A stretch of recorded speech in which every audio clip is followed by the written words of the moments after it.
हाँ जी, सत श्री अकाल जी सारिਆਂ ਨੂੰ बहुत बहुत स्वागत ਤੁਹਾਡਾ ਮੇਰੇ YouTube ਚੈਨਲ ਤੇ ਸਾਰੇ ਹੀ ਜਿੰਨੇ ਵੀ ਮੇਰਾ ਚੈਨਲ ਦੇਖ ਰਹੇ ਹੈ ਬਹੁਤ ਬਹੁਤ ਸਵਾਗਤ ਹੈ। ਹਾਂਜੀ, ਅੱਜ ਆਪਾਂ ਗੱਲ ਕਰਾਂਗੇ old tax regime versus new tax regime ਬਾਰੇ।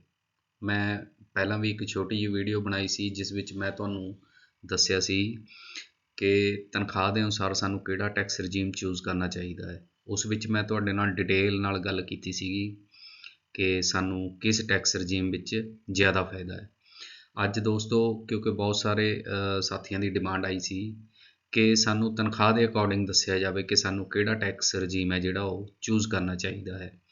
ਇਸ ਲਈ ਮੈਂ ਇੱਕ ਛੋਟੀ ਜਿਹੀ ਕੋਸ਼ਿਸ਼ ਕੀਤੀ ਹੈ। ਅੱਜ ਆਪਾਂ ਤਨਖਾਹ ਅਨੁਸਾਰ ਦੇਖਾਂਗੇ ਕਿ 올ਡ ਟੈਕਸ ਰਜੀਮ ਵਿੱਚ ਫਾਇਦਾ ਹੈ ਜਾਂ ਨਿਊ ਟੈਕਸ ਰਜੀਮ ਵਿੱਚ।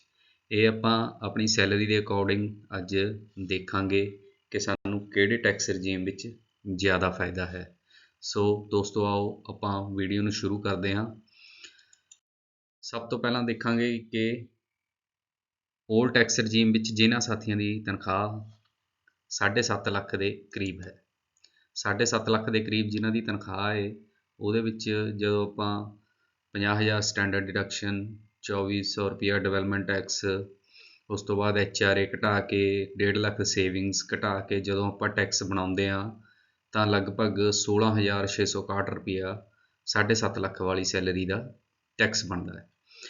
ਅਤੇ ਨਿਊ ਟੈਕਸ ਰਜੀਮ ਵਿੱਚ ਜਿਨ੍ਹਾਂ ਦੀ ਸੈਲਰੀ 7.5 ਲੱਖ ਰੁਪਏ ਹੈ, 50,000 ਰੁਪਇਆ ਸਟੈਂਡਰਡ ਡਿਡਕਸ਼ਨ ਘਟੇਗੀ। ਇਸ ਵਿੱਚੋਂ ਸਿਰਫ ਇਹੀ ਮਾਈਨਸ ਹੋਏਗਾ, 50,000 ਹੋਰ ਇਹਦੇ ਵਿੱਚੋਂ ਕੁਛ ਮਾਈਨਸ ਨਹੀਂ ਹੋਏਗਾ। ਤਾਂ ਆਪਾਂ ਦੇਖਾਂਗੇ ਕਿ ਸੈਸ ਵਗੈਰਾ ਲਗਾ ਕੇ ਆਪਣਾ ਟੈਕਸ ਬਣੇਗਾ 26,000 ਰੁਪਇਆ। ਸੋ ਸਾਥੀਓ, ਜਿਨ੍ਹਾਂ ਦੀ ਤਨਖਾਹ 7.5 ਲੱਖ ਰੁਪਏ ਦੇ ਕਰੀਬ ਹੈ, ਉਹਨਾਂ ਨੂੰ 올ਡ ਟੈਕਸ ਰਜੀਮ ਵਿੱਚ ਫਾਇਦਾ ਹੋਵੇਗਾ।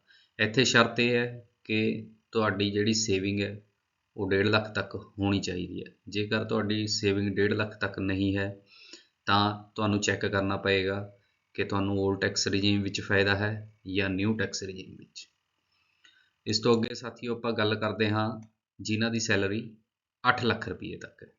8 ਲੱਖ ਰੁਪਏ ਤੱਕ ਜਿਨ੍ਹਾਂ ਦੀ ਸੈਲਰੀ ਹੈ, 올ਡ ਟੈਕਸ ਰਜੀਮ ਦੇ ਵਿੱਚ ਉਹਨਾਂ ਦਾ ਟੈਕਸ ਬਣਦਾ ਹੈ 26,020 ਰੁਪਇਆ, ਜਿਹਦੇ ਵਿੱਚ ਮੈਂ HRA ਵੀ ਘਟਾਇਆ ਹੈ ਅਤੇ 1.5 ਲੱਖ ਰੁਪਇਆ ਉਹਨਾਂ ਦੀ ਸੇਵਿੰਗਸ ਵਗੈਰਾ ਘਟਾ ਕੇ ਉਹਨਾਂ ਦਾ ਟੈਕਸ ਬਣੇਗਾ 26,020 ਰੁਪਏ।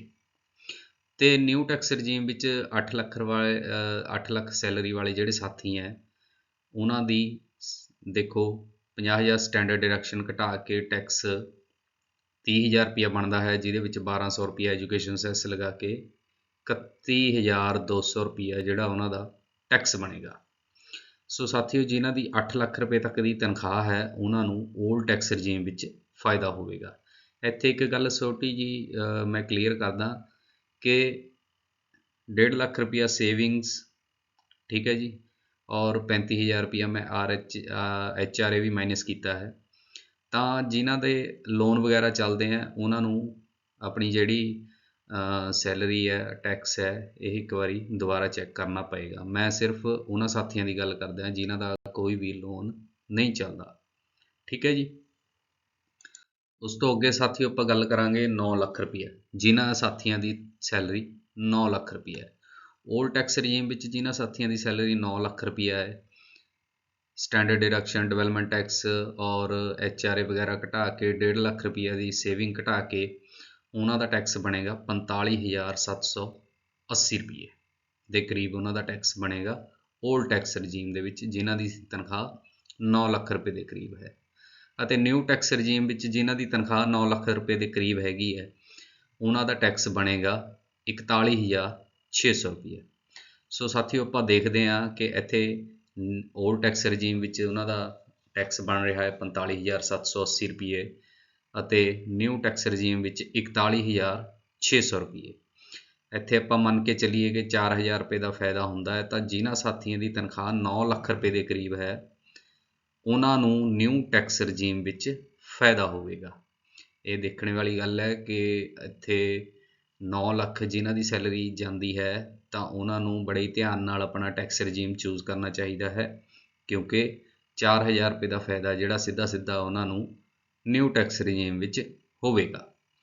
ਅੱਗੇ ਚੱਲਦੇ ਹਾਂ ਸਾਥੀਓ, ਜਿਨ੍ਹਾਂ ਦੀ ਸੈਲਰੀ 10 ਲੱਖ ਰੁਪਏ ਤੱਕ ਹੈ। 10 ਲੱਖ ਰੁਪਏ ਤੱਕ ਜਿਨ੍ਹਾਂ ਦੀ ਸੈਲਰੀ ਹੈ, ਓਲਡ ਟੈਕਸ ਰਜੀਮ ਦੇ ਵਿੱਚ 50,000 HRA ਘਟਾ ਕੇ 1.5 ਲੱਖ ਸੇਵਿੰਗ ਘਟਾ ਕੇ ਤਾਂ ਉਹਨਾਂ ਦਾ ਟੈਕਸ ਜਿਹੜਾ ਹੈ ਉਹ ਬਣੇਗਾ 64,500 ਰੁਪਈਆ। 10 ਲੱਖ ਤੱਕ ਦੀ ਸੈਲਰੀ ਵਾਲੇ ਸਾਥੀਆਂ ਦਾ ਟੈਕਸ ਬਣੇਗਾ 64,500 ਰੁਪਈਆ। ਉੱਥੇ ਹੀ ਆਪਾਂ ਗੱਲ ਕਰਾਂਗੇ ਨਿਊ ਟੈਕਸ ਰਜੀਮ ਦੀ। ਨਿਊ ਟੈਕਸ ਰਜੀਮ ਵਿੱਚ 10 ਲੱਖ ਰੁਪਏ ਦੀ ਸੈਲਰੀ ਵਾਲਿਆਂ ਦਾ ਜੋ ਟੈਕਸ ਬਣੇਗਾ ਉਹ ਬਣੇਗਾ 54,600 ਰੁਪਈਆ। ਸੋ ਸਾਥੀਓ, ਇੱਥੇ ਆਪਾਂ ਦੇਖ ਸਕਦੇ ਹਾਂ ਕਿ 10 ਲੱਖ ਦੀ ਸੈਲਰੀ ਵਾਲਿਆਂ ਦਾ 10,000 ਰੁਪਏ ਦੇ ਟੈਕਸ ਦਾ ਫਾਇਦਾ ਹੋ ਰਿਹਾ ਹੈ ਨਿਊ ਟੈਕਸ ਰਜੀਮ ਵਿੱਚ। ਸੋ ਸਾਥੀਓ, ਜਿਨ੍ਹਾਂ ਦੀ ਸੈਲਰੀ 10 ਲੱਖ ਰੁਪਏ ਹੈ ਤਾਂ ਉਹਨਾਂ ਨੂੰ ਨਿਊ ਟੈਕਸ ਰਜੀਮ ਵਿੱਚ ਫਾਇਦਾ ਹੋਵੇਗਾ। ਸੋ ਸਾਥੀਓ, ਇਹ ਆਪਣੀ ਵੀਡੀਓ ਸੀਗੀ ਜਿਸ ਵਿੱਚ ਮੈਂ ਤੁਹਾਨੂੰ 7.5 ਲੱਖ ਰੁਪਏ ਤੋਂ ਲੈ ਕੇ 10 ਲੱਖ ਰੁਪਏ ਤੱਕ ਦੀ ਸੈਲਰੀ ਵਾਲੇ ਜਿਹੜੇ ਸਾਥੀ ਹੈ ਉਹਨਾਂ ਨੂੰ ਦੱਸਿਆ ਹੈ ਕਿ ਉਹਨਾਂ ਦਾ ਕਿਸ ਟੈਕਸ ਰਜੀਮ ਵਿੱਚ ਫਾਇਦਾ ਹੋ ਸਕਦਾ ਹੈ। ਸੋ ਤੁਸੀਂ ਇਸ ਦੇ ਵਿੱਚ 2-4 ਪੁਆਇੰਟਸ ਹੈਗੇ ਆ ਜਿਹੜੇ ਤੁਸੀਂ ਖਿਆਲ ਰੱਖਣੇ ਹੈ। ਇੱਕ ਤਾਂ ਇਸ ਦੇ ਵਿੱਚ ਜਿਹੜੀ ਸੇਵਿੰਗ ਹੈ ਉਹ 1.5 ਲੱਖ ਰੁਪਈਆ ਮੈਂ ਸ਼ੋਅ ਕੀਤੀ ਹੈ। ਕਈ ਸਾਥੀ 1.5 ਲੱਖ ਤੋਂ ਵੱਧ ਦੀ ਸੇਵਿੰਗ ਕਰਦੇ ਆ ਤਾਂ ਉਹ NPS ਦੇ ਵਿੱਚ 2 ਲੱਖ ਦੀ ਰਿਬੇਟ ਲੈ ਸਕਦੇ ਹੈ। ਠੀਕ ਹੈ ਜੀ। ਇਸ ਦੇ ਵਿੱਚ ਮੈਂ ਇਸ ਦੇ ਵਿੱਚ ਆਪਾਂ ਨੇ ਜਿਹੜਾ ਹਾਊਸ ਲੋਨ ਹੈ ਉਸ ਬਾਰੇ ਗੱਲ ਨਹੀਂ ਕੀਤੀ। ਠੀਕ ਹੈ ਜੀ। ਅਤੇ ਹੈਲਥ ਇੰਸ਼ੋਰੈਂਸ ਬਾਰੇ ਗੱਲ ਨਹੀਂ ਕੀਤੀ ਓਲਡ ਟੈਕਸ ਰਜੀਮ ਦੇ ਵਿੱਚ।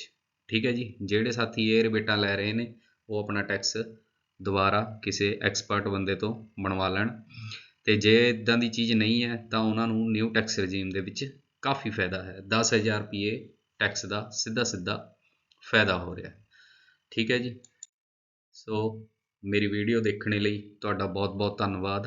ਇਹ ਮੈਂ ਵੀਡੀਓ ਆਪਣੇ ਉਹਨਾਂ ਸਾਥੀਆਂ ਦੀ ਮੰਗ 'ਤੇ ਬਣਾਈ ਹੈ ਜਿਨ੍ਹਾਂ ਨੇ ਮੈਨੂੰ ਮੈਸੇਜ ਕੀਤਾ ਸੀ ਕਿ ਸਾਡੀ ਸੈਲਰੀ ਦੇ ਹਿਸਾਬ ਨਾਲ ਸਾਨੂੰ ਦੱਸਿਆ ਜਾਵੇ ਕਿ ਕਿਹੜੇ ਟੈਕਸ ਰਜੀਮ ਦੇ ਵਿੱਚ ਸਾਨੂੰ ਫਾਇਦਾ ਹੋਏਗਾ। ਠੀਕ ਹੈ ਜੀ। ਤਾਂ ਜੇਕਰ ਤੁਹਾਨੂੰ ਮੇਰੀ ਇਹ ਵੀਡੀਓ ਚੰਗੀ ਲੱਗੀ ਤਾਂ ਇਸ ਨੂੰ ਲਾਈਕ ਅਤੇ ਸ਼ੇਅਰ ਕਰਿਓ ਅਤੇ ਮੇਰੇ ਚੈਨਲ ਨੂੰ ਸਬਸਕ੍ਰਾਈਬ ਕਰਿਓ। ਧੰਨਵਾਦ ਜੀ।